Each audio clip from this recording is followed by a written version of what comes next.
नमस्कार। आज हम भारत की शासन प्रणाली के एक बेहद अहम और अक्सर आप कह सकते हैं उलझाने वाले पहलू पर एक विस्तृत चर्चा करने वाले हैं। हाँ, भारतीय संघीय व्यवस्था। बिल्कुल।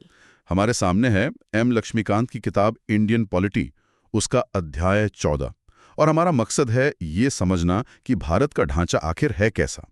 मतलब क्या ये अमेरिका जैसा संघीय है, या ब्रिटेन जैसा एकात्मक, या फिर कुछ बिल्कुल अलग अपनी ही तरह का। हाँ, ये सवाल बहुत अहम है और अक्सर उठता भी है। तो चलिए इसी गुत्थी को आज सुलझाने की कोशिश करते हैं। बिल्कुल, क्योंकि देखिए भारतीय व्यवस्था में आपको दोनों तरह के तत्व साफ दिखेंगे।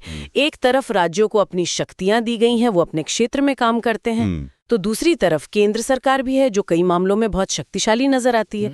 तो ये जो संतुलन है या कह लीजिए असंतुलन है, ये कैसे काम करता है ये समझना जरूरी है। सही कहा।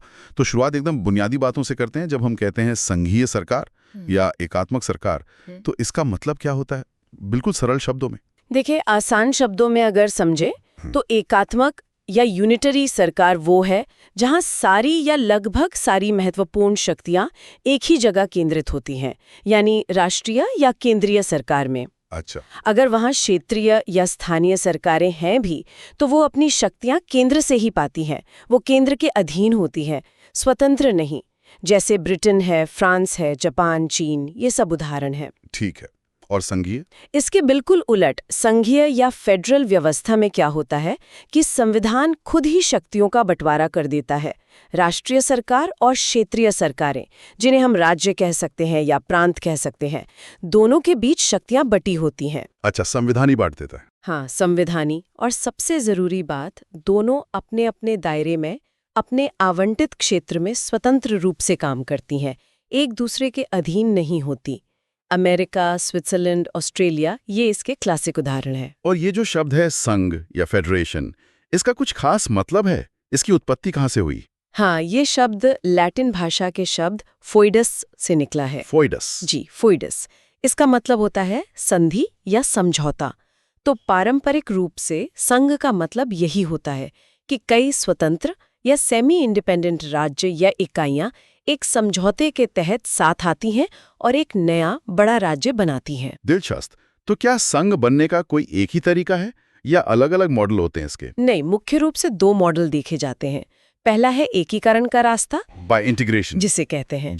जैसे अमेरिका में हुआ, वहां क्या था कि पहले से 13 स्वतंत्र राज्य थे। वो सब साथ आए, उन्होंने एक समझौता किया और एक मजबूत संघीय सरकार बनाई। तो कई छोटी इकाइयां मिलकर एक बड़ी इकाई बनाती हैं। समझ गया। और दूसरा तरीका? दूसरा है विघटन का रास्ता, बाय डिसइंटीग्रेशन। इसमें उल्टा होता है, एक बड़ा एकात्मक राज्य होता है और वो अपने अंदरूनी क्षेत्रों को, प्रांतों को ज्यादा स्वायत्तता दे देता है ताकि क्षेत्रीय हितों का ध्यान रखा जा सके। ऐसा करके वो एक संघ में बदल जाता है। अच्छा, यानी एक बड़ी यूनिट छोटी यूनिट्स को पावर देकर संघ बन जाती है। हाँ, बिल्कुल। इसका सबसे अच्छा उदाहरण कनाडा है।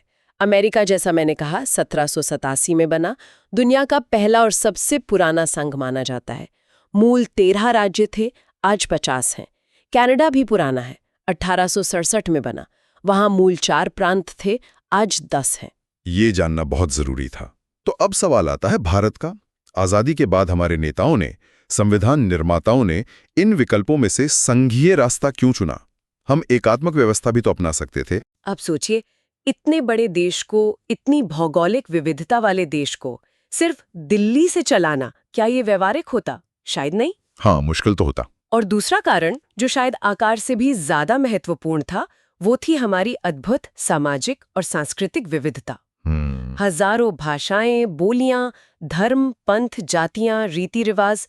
इस अनेकता में एकता को बनाए रखने के लिए जरूरी था कि क्षेत्रीय स्तर पर लोगों को अपनी पहचान बनाए रखने और अपने मामलों में खुद फैसला लेने का अधिकार मिले।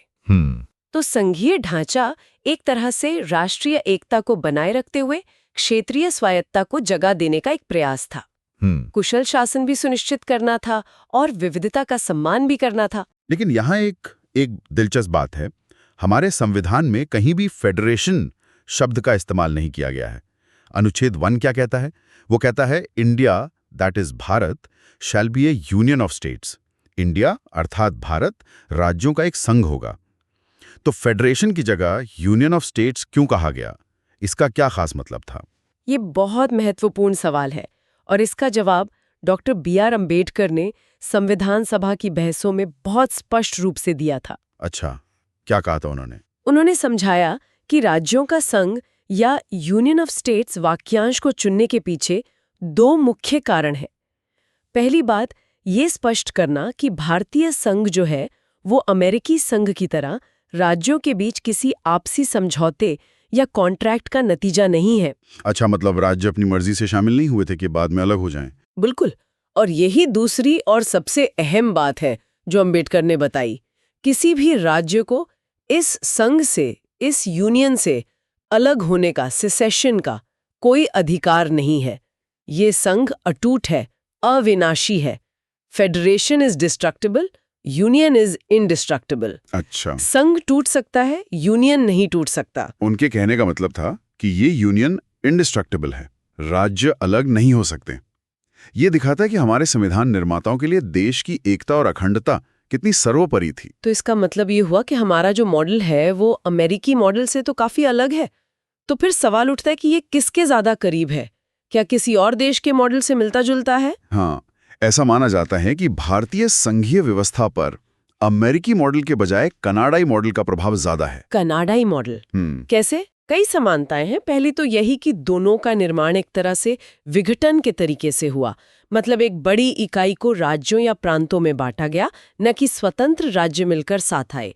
दूसरी, दोनों ने ही फेडरेशन शब्द के बजाय यूनियन शब्द को प्राथमिकता दी।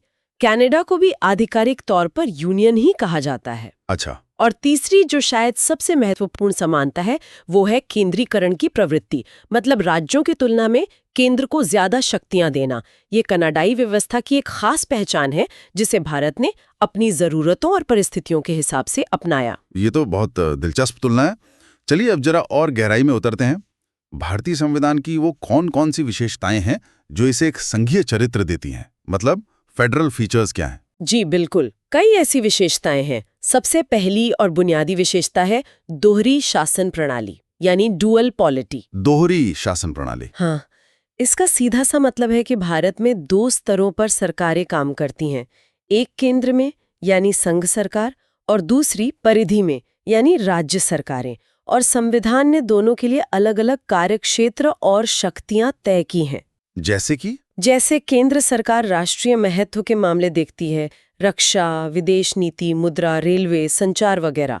वहीं राज्य सरकारें स्थानीय क्षेत्रीय महत्व के विषय संभालती हैं, जैसे सार्वजनिक व्यवस्था यानी लॉ एंड ऑर्डर, कृषि, स्वास्थ्य, स्थानीय शासन। और अहम बात यह है कि दोनों को अपने अपने क्षेत्र में जो शक्तियां मिली हैं वो सीधे संविधान से मिली हैं। अच्छा, और इन शक्तियों और कार्यक्षेत्रों का आधार क्या है? मतलब ये कहाँ लिखा है कि कौन क्या करेगा? बिल्कुल, यहीं पर दूसरी संघीय विशेषता आती है, लिखित संविधान यानी रिटन कॉन्स्टिट्यूशन। भारत का संविधान न सिर्फ लिखा हुआ है बल्कि ये दुनिया का सबसे लंबा लिखित संविधान भी है। हाँ, ये तो हम जानते हैं। उनकी संरचना, उनका संगठन, उनकी शक्तियां, उनके काम करने के तरीके, उनके आपसी संबंध, नागरिकों के अधिकार, सब कुछ बहुत विस्तार से लिखा गया है। करीब 470 अनुच्छेद, 25 भाग, 12 अनुसूचियां। तो ये लिखित दस्तावेज ही दोनों स्तर की सरकारों के लिए एक तरह से गाइड बुक है। किसी भी भ्रम या विवाद की स्थिति में यही सर्वोच्च रेफरेंस बनता है। और इसी लिखित संविधान में शक्तियों का बंटवारा भी किया गया होगा। हाँ, यही तीसरी अहम संघीय विशेषता आती है, शक्तियों का विभाजन यानी डिवीजन ऑफ पावर्स। संविधान की 7वीं अनुसूची 7th शेड्यूल में 3 सूचियां दी गई हैं। 3 सूचियां कौन कौन सी? पहली है संघ सूची, यूनियन लिस्ट। इसमें करीब 98 विषय, मूल रूप से 97 थे, हैं जिन पर कानून बनाने का एकाधिकार सिर्फ केंद्र सरकार यानी संसद का है। ये राष्ट्रीय महत्व के विषय हैं जैसे रक्षा, बैंकिंग, विदेश मामले वगैरह। ठीक है। दूसरी है राज्य सूची, स्टेट लिस्ट। इसमें करीब 59 विषय, मूल रूप से 66 थे। इन पर सामान्य परिस्थितियों में कानून बनाने का अधिकार राज्यों की विधानसभाओं का है। ये क्षेत्रीय महत्व के विषय हैं जैसे पुलिस, कृषि, स्वास्थ्य। और तीसरी है समवर्ती सूची, कॉन्करेंट लिस्ट। इसमें करीब 52 विषय, मूल रूप से 47 थे। इन पर केंद्र और राज्य दोनों ही कानून बना सकते हैं, जैसे शिक्षा, जंगल, ट्रेड यूनियन, विवाह वगैरह। लेकिन एक सवाल, अगर समवर्ती सूची के किसी विषय पर केंद्र और राज्य दोनों ने कानून बना दिया और दोनों में कोई टकराव हो गया, तब क्या होगा? हाँ, ये स्थिति आ सकती है। ऐसी स्थिति में संविधान ये कहता है कि केंद्रीय कानून ही मान्य होगा। राज्य का कानून उस हद तक निष्प्रभावी हो जाएगा जिस हद तक वो केंद्रीय कानून के विरुद्ध है। अच्छा, यानी यहाँ भी केंद्र का पलड़ा बाही है। हाँ, कह सकते हैं। और एक और बात इसी से जुड़ी हुई है। वो विषय जो इन तीनों सूचियों में कहीं नहीं लिखे हैं, उन्हें अवशिष्ट शक्तियां या रेजिड्यूरी पावर्स कहते हैं। हाँ, भारत में ये अवशिष्ट शक्तियां केंद्र सरकार को दी गई हैं, जबकि अमेरिका जैसे कुछ संघों में ये राज्यों के पास होती हैं। तो देखिए, शक्तियों का विभाजन होना एक संघीय लक्षण है, लेकिन समवर्ती सूची में केंद्र की प्राथमिकता और अवशिष्ट शक्तियों का केंद्र के पास होना, ये कहीं ना कहीं एकात्मक झुकाव भी दिखाता है। ये तो है। अच्छा, मान लीजिए केंद्र या राज्य सरकारें इस बंटवारे का उल्लंघन करें या अपनी संवैधानिक सीमाएं लांघने की कोशिश करें, तो इसको रोकने के लिए क्या व्यवस्था है? यहीं पर अगली दो संघीय विशेषताएं बहुत महत्वपूर्ण हो जाती हैं। पहले है संविधान की सर्वोच्चता, यानी सुप्रीमेसी ऑफ द कॉन्स्टिट्यूशन। हाँ, भारत में कोई भी सरकार, चाहे केंद्र की हो या राज्य की, संविधान से ऊपर नहीं है। संविधान ही देश का सर्वोच्च कानून है। संसद या राज्य विधानमंडलों द्वारा बनाया गया कोई भी कानून अगर संविधान के प्रावधानों के खिलाफ जाता है तो वो अवैध माना जाएगा। और इसे तय कौन करेगा कि कानून संविधान के खिलाफ है या नहीं? पर दूसरी विशेषता आती है स्वतंत्र न्यायपालिका, यानी इंडिपेंडेंट जुडिशरी। भारत में सुप्रीम कोर्ट के नेतृत्व में एक स्वतंत्र और निष्पक्ष न्यायपालिका की स्थापना की गई है। इसका एक मुख्य काम है संविधान की व्याख्या करना और उसकी सर्वोच्चता की रक्षा करना। अच्छा, अगर कोई कानून संविधान का उल्लंघन करता है तो न्यायपालिका अपनी न्यायिक समीक्षा, जुडिशियल रिव्यू की शक्ति का इस्तेमाल करके उसे रद्द कर सकती है, अमान्य घोषित कर सकती है। इसके अलावा न्यायपालिका केंद्र और राज्यों के बीच या अलग-अलग राज्यों के बीच होने वाले विवादों का भी निपटारा करती है। और न्यायपालिका स्वतंत्र कैसे रहती है? इसके लिए कई उपाय किए गए हैं, जैसे न्यायाधीशों के कार्यकाल की सुरक्षा, उनकी निश्चित सेवा शर्तें, उनके वेतन भत्तों का संचित निधि पर भारित होना ताकि विधायिका उस पर वोट न कर सके, वगैरह। ये सब मिलकर न्यायपालिका की स्वतंत्रता सुनिश्चित करते हैं। अच्छा, संविधान की सर्वोच्चता और ये जो संघीय संतुलन है, इसे बनाए रखने के लिए क्या संविधान में संशोधन करना भी मुश्किल बनाया गया है? हाँ, बिल्कुल। ये हमारी अगली संघीय विशेषता है, कठोर संविधान, यानी रिजिड कॉन्स्टिट्यूशन। लेकिन यहाँ ये ध्यान रखना जरूरी है कि पूरा संविधान कठोर नहीं है, बल्कि वो हिस्से जो संघीय ढांचे से सीधे जुड़े हैं, उनमें संशोधन करना कठोर है। अच्छा, जैसे कौन से हिस्से? जैसे वो प्रावधान जो केंद्र राज्य संबंधों को प्रभावित करते हैं या शक्तियों के विभाजन से जुड़े हैं या फिर न्यायपालिका की शक्तियों और संगठन से जुड़े हैं। इन मामलों में अगर संविधान में संशोधन करना है तो एक विशेष प्रक्रिया अपनानी पड़ती है। क्या प्रक्रिया है वो? इसके लिए संसद के दोनों सदनों में विशेष बहुमत चाहिए होता है।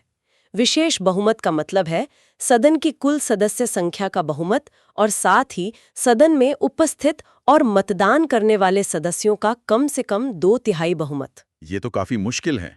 हाँ, लेकिन इतना ही काफी नहीं है। इसके बाद उस संशोधन को कम से कम आधे राज्यों की विधानसभाओं से भी मंजूरी मिलनी चाहिए, वो भी साधारण बहुमत से। बाप रे, यानी केंद्र अकेले ही संघीय ढांचे को नहीं बदल सकता, राज्यों की सहमति भी जरूरी है। बिल्कुल। ये कठोर प्रक्रिया ही सुनिश्चित करती है कि संघीय संतुलन को आसानी से या एक तरफा तरीके से बदला न जा सके। समझ गया। और एक आखिरी संघीय विशेषता जो अक्सर गिनी जाती है वो है द्विसदनीयता, यानी बाइकैमेरलिज्म।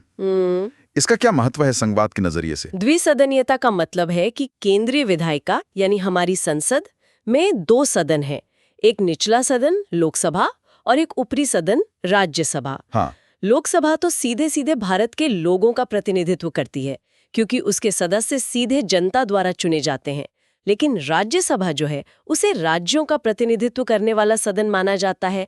उसके सदस्य राज्यों के विधानसभाओं द्वारा चुने जाते हैं। तो क्या राज्यसभा राज्यों के हितों की रक्षा करती है?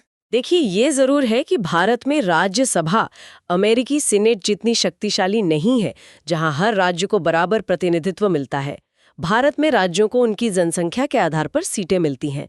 फिर भी सैद्धांतिक रूप से राज्यसभा को राज्यों के हितों का रक्षक माना जाता है। ये राज्यों को केंद्रीय कानून निर्माण की प्रक्रिया में एक आवाज देती है और ये उम्मीद की जाती है कि ये संघीय संतुलन बनाए रखने में कुछ हद तक मदद करती है।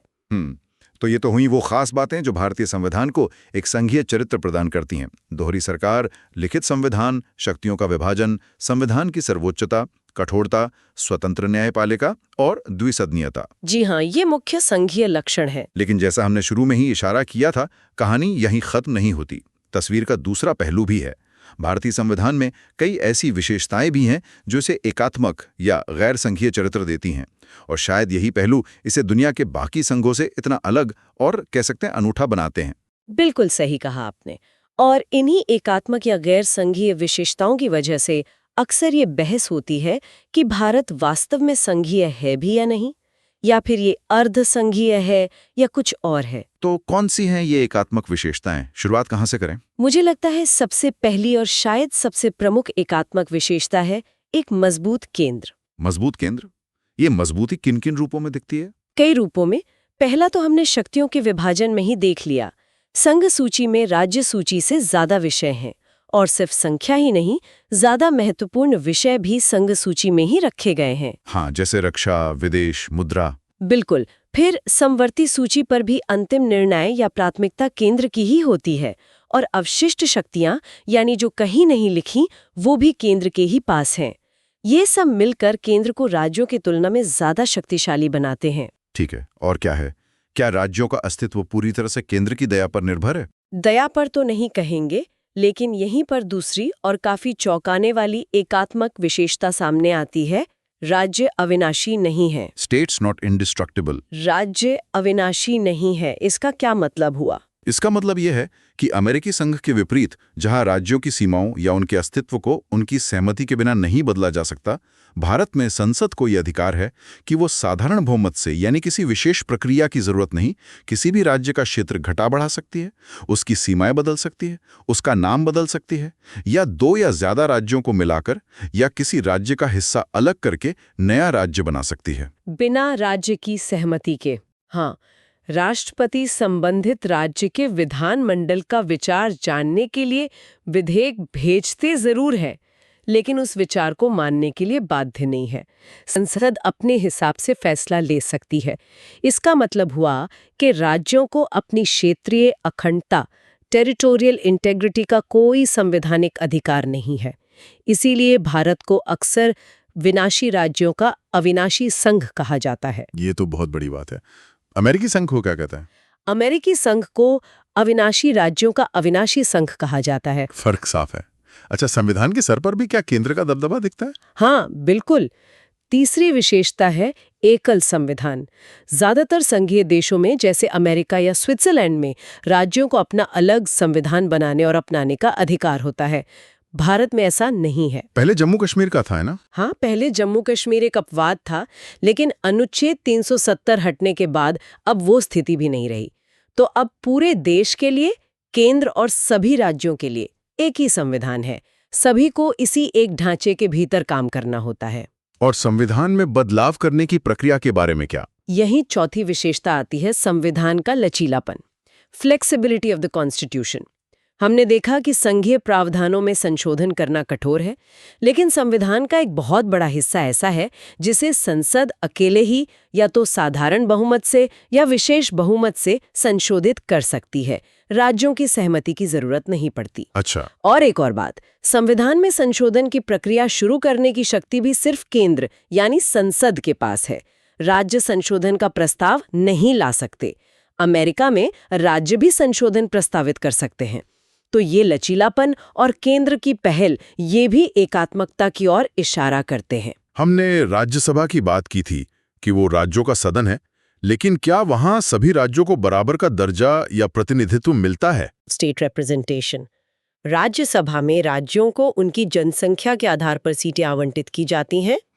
मतलब किसी छोटे राज्य जैसे गोवा या सिक्किम की सिर्फ एक सीट है, तो उत्तर प्रदेश जैसे बड़े राज्य की 31 सीटें हैं। हाँ, जबकि अमेरिकी सीनेट में चाहे कैलिफोर्निया जैसा बड़ा राज्य हो या रोड आइलैंड जैसा छोटा, हर राज्य को बराबर 2 सीटें मिलती हैं। वहां राज्यों की समानता का सिद्धांत है। भारत में जनसंख्या आधारित प्रतिनिधित्व है, जो बड़े राज्यों को ज्यादा महत्व देता है। एक और बहुत शक्तिशाली प्रावधान है संविधान में जो आपातकाल से जुड़ा है। वो कैसे संघीय ढांचे को प्रभावित करता है? हाँ, आप आपातकालीन प्रावधानों की बात कर रहे हैं। ये छठी और बहुत ही महत्वपूर्ण एकात्मक विशेषता है। सशस्त्र विद्रोह की स्थिति में लगता है। अनुच्छेद 356 के तहत राज्य में संवैधानिक तंत्र विफल होने पर राष्ट्रपति शासन, प्रेसिडेंट्स रूल, और अनुच्छेद 360 के तहत वित्तीय आपातकाल। तो आपातकाल में होता क्या है? किसी भी तरह का आपातकाल जब लागू होता है तो केंद्र सरकार बेहद शक्तिशाली हो जाती है। राष्ट्रीय आपातकाल में तो राज्य सरकारें निलंबित नहीं होती, लेकिन वो पूरी तरह से केंद्र के कार्यकारी निर्देशों के अधीन आ जाती है। संसद को राज्य सूची के विषयों पर कानून बनाने का अधिकार मिल जाता है। राष्ट्रपति शासन में तो राज्य की सरकार बर्खास्त हो जाती है और राज्य का शासन सीधे केंद्र के हाथ में आ जाता है। यानी पूरा ढांचा ही बदल जाता है। हाँ, ये प्रावधान ऐसे हैं जो बिना संविधान में कोई औपचारिक संशोधन किए ही पूरे संघीय ढांचे को एकात्मक ढांचे में बदल देते हैं। केंद्र सर्वशक्तिमान हो जाता है। ऐसी व्यवस्था दुनिया के किसी और प्रमुख संघीय देश में नहीं पाई जाती। ये तो वाकई अनोखी बात है। अच्छा, नागरिकता के बारे में क्या भारत में दोहरी नागरिकता है? नहीं, ये 7वीं एकात्मक विशेषता है, एकल नागरिकता। कनाडा की तरह भारत ने भी दोहरी शासन प्रणाली, केंद्र और राज्य होने के बावजूद एकल नागरिकता को अपनाया है। मतलब हम सब सिर्फ भारत के नागरिक हैं? हाँ, हम सिर्फ भारतीय नागरिक हैं। किसी विशेष राज्य जैसे महाराष्ट्र या तमिलनाडु या बंगाल के नागरिक नहीं हैं। और इसका मतलब ये भी है कि सभी नागरिकों को, चाहे वो देश के किसी भी हिस्से में रहते हों, पूरे देश में समान नागरिक और राजनीतिक अधिकार प्राप्त हैं। कोई भेदभाव नहीं। जबकि अमेरिका, स्विट्जरलैंड, ऑस्ट्रेलिया जैसे देशों में दोहरी नागरिकता होती है। एक नागरिकता पूरे देश की संघीय नागरिकता और दूसरी उस राज्य की जहां व्यक्ति रहता है। वहां राज्यों के स्तर पर कुछ अधिकार अलग हो सकते हैं। न्यायपालिका की बात हमने संघीय विशेषता के तौर पर की थी कि वो स्वतंत्र है, लेकिन क्या उसके ढांचे में भी कोई एकात्मक पहलू छुपा है? हाँ, ये एक दिलचस्प बिंदु है। भारत में न्यायपालिका स्वतंत्र तो है, लेकिन वो एकीकृत, इंटीग्रेटेड है। ये 8वीं विशेषता है। एकीकृत मतलब ये कि अदालतों का एक सिंगल हायरार्किकल सिस्टम है। सबसे ऊपर सुप्रीम कोर्ट है, उसके नीचे राज्यों के हाई कोर्ट है और फिर उनके नीचे जिला अदालतें और अन्य निचली अदालतें हैं। अदालतों की यही एकल प्रणाली केंद्रीय कानूनों को भी लागू करती है और राज्य कानूनों को भी लागू करती है। अमेरिका में अलग है। हाँ, अमेरिका में दोहरी न्याय व्यवस्था है। एक संघीय न्यायपालिका है जो संघीय कानूनों को लागू करती है और हर राज्य की अपनी अलग न्यायपालिका है जो उस राज्य के कानूनों को लागू करती है। भारत में ऐसा नहीं है, सब एकीकृत है। प्रशासन के स्तर पर सिविल सेवाओं में भी क्या कुछ ऐसी व्यवस्थाएं हैं जो केंद्र को राज्यों पर नियंत्रण देती हैं? बिल्कुल है। नवी विशेषता है अखिल भारतीय सेवाएं, जैसे IAS, भारतीय प्रशासनिक सेवा, IPS, भारतीय पुलिस सेवा और IFOS, भारतीय वन सेवा। हाँ, ये तो बहुत महत्वपूर्ण सेवाएं हैं। महत्वपूर्ण तो है, लेकिन इनकी खास बात यह है कि इन अधिकारियों की भर्ती और ट्रेनिंग केंद्र सरकार UPSC के माध्यम से करती है, लेकिन ये काम केंद्र और राज्य दोनों सरकारों के अधीन करते हैं। राज्यों में बहुत ऊंचे प्रशासनिक पदों पर यही अधिकारी होते हैं, लेकिन इनका अंतिम नियंत्रण, जैसे अनुशासनात्मक कार्रवाई वगैरह, केंद्र सरकार के ही हाथ में होता है। तो ये तो राज्यों की स्वायत्तता पर असर डालता होगा। आलोचक यही मानते हैं कि ये संघवाद के सिद्धांत का उल्लंघन है और राज्यों के प्रशासन पर केंद्र का नियंत्रण बढ़ाता है। अमेरिका जैसी व्यवस्था में संघीय सरकार और राज्य सरकारों की अपनी अलग-अलग लोक सेवाएं होती हैं। और क्या है, ऑडिट वगैरह का क्या सिस्टम है? यही 10वीं विशेषता आती है, एकीकृत लेखा परीक्षा मशीनरी। भारत का नियंत्रक और महालेखा परीक्षक CAG, जिसे राष्ट्रपति नियुक्त करते हैं, वो न सिर्फ केंद्र सरकार के खातों का ऑडिट करता है, बल्कि सभी राज्य सरकारों के खातों का भी ऑडिट करता है। अच्छा, राज्यों की इसमें कोई भूमिका नहीं? कैग की नियुक्ति और उसे हटाने की प्रक्रिया में राज्यों से कोई सलाह मशवरा नहीं किया जाता। आलोचक कहते हैं कि ये राज्यों की वित्तीय स्वायत्तता को सीमित करता है।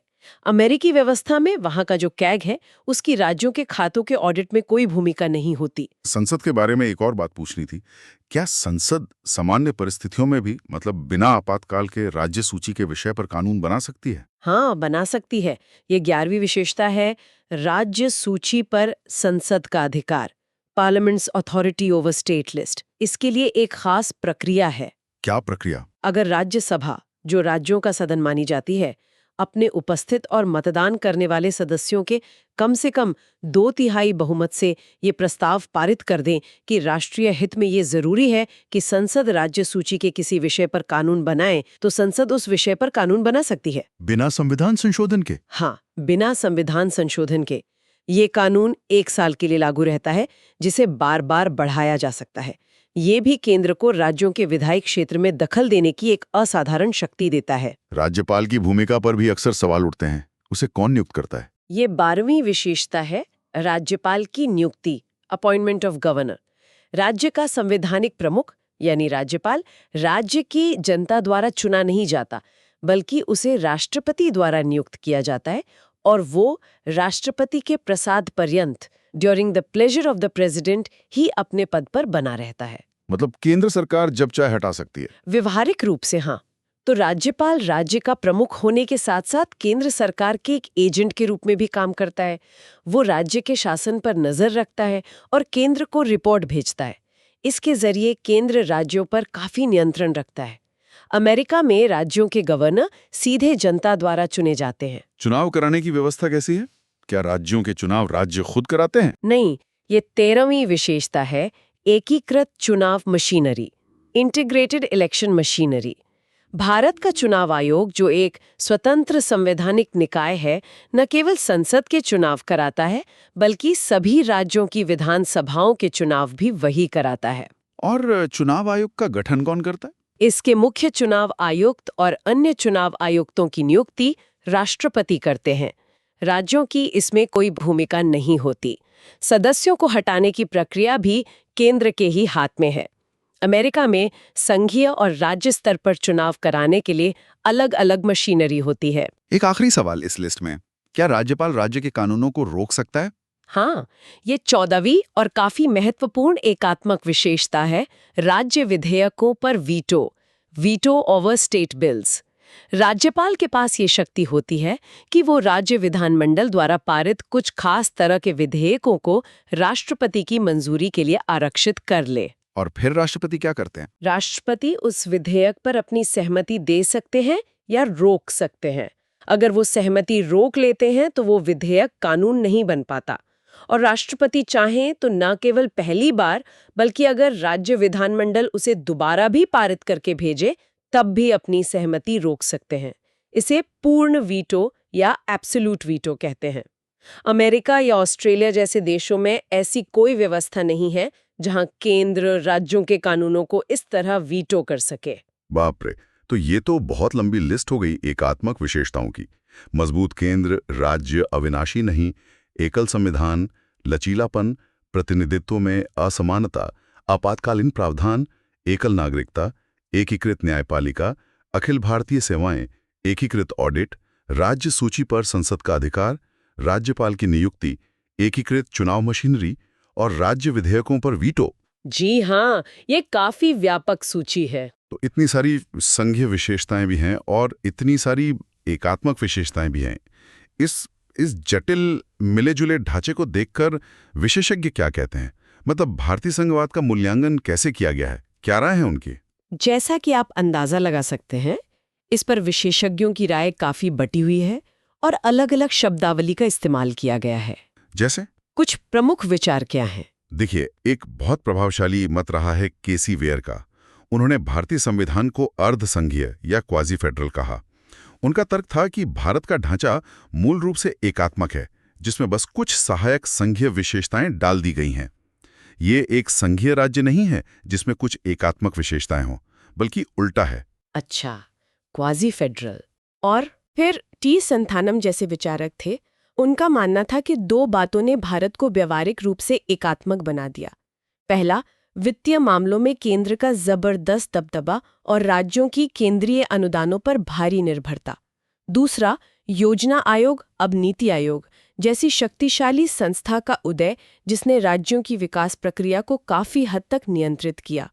उनका निष्कर्ष था कि भारत व्यावहारिक रूप से एक एकात्मक राज्य की तरह ही काम करता रहा है। लेकिन क्या सभी इसे एकात्मक या अर्धसंघीय ही मानते हैं? नहीं, बिल्कुल नहीं। दूसरी तरफ पॉल एप्पलबी जैसे अमेरिकी विशेषज्ञ ने भारतीय प्रणाली को अत्यधिक संघीय यानी एक्सट्रीमली फेडरल तक कह डाला था। अरे बिल्कुल उल्टा। हाँ, फिर मॉरिस जोन्स ने इसे एक बहुत ही दिलचस्प नाम दिया, सौदेबाजी संघवाद।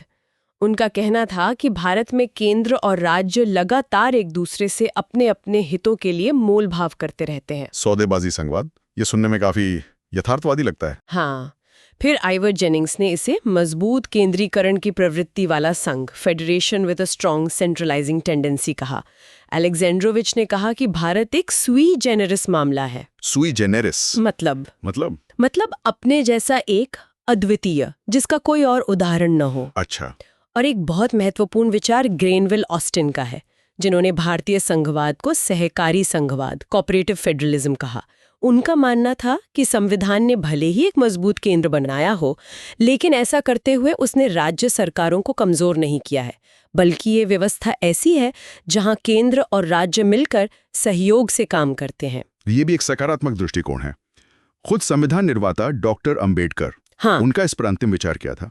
क्या वो इसे संघीय मानते थे? हाँ, डॉक्टर अंबेडकर ने संविधान सभा में जोर देकर कहा था कि ये संविधान एक संघीय संविधान ही है, क्योंकि ये दोहरी शासन प्रणाली स्थापित करता है और संघ और राज्य दोनों अपनी शक्तियां सीधे संविधान से प्राप्त करते हैं, एक दूसरे से नहीं। लेकिन उन्होंने एकात्मक विशेषताओं को कैसे समझाया?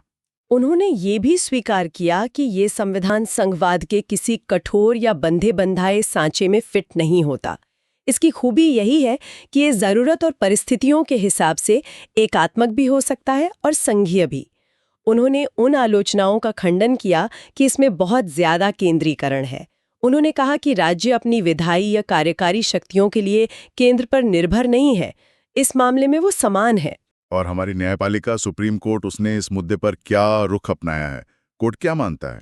सुप्रीम कोर्ट ने कई मामलों में इस पर विचार किया है, लेकिन 1994 का एसआर बॉम्बई बनाम भारत संघ का मामला इस लिहाज से मील का पत्थर है। हाँ, बॉम्बई केस तो बहुत चर्चित रहा है। उस मामले में सुप्रीम कोर्ट ने बहुत साफ शब्दों में कहा कि भारत का संविधान संघीय है और संघवाद संविधान की बुनियादी विशेषता है, और बुनियादी विशेषता का मतलब है कि इसे संसद संशोधन करके भी खत्म नहीं कर सकती। अच्छा, तो कोर्ट ने संघवाद को बेसिक स्ट्रक्चर माना? जी हाँ, कोर्ट ने यह भी माना कि हाँ, केंद्र को ज्यादा शक्तियां दी गई हैं, लेकिन इसका मतलब ये नहीं है कि राज्य केंद्र के सिर्फ उपांग हैं। राज्यों का अपना स्वतंत्र संवैधानिक अस्तित्व है, वो केंद्र के सैटेलाइट या एजेंट नहीं है। अपने आवंटित क्षेत्र में राज्य भी सर्वोच्च हैं। और आपातकाल जैसी स्थितियों के बारे में क्या कहा? कोर्ट ने कहा कि आपातकाल और कुछ अन्य स्थितियों में केंद्र द्वारा राज्यों की शक्तियों का अतिक्रमण किया जा सकता है, लेकिन ये अपवाद हैं।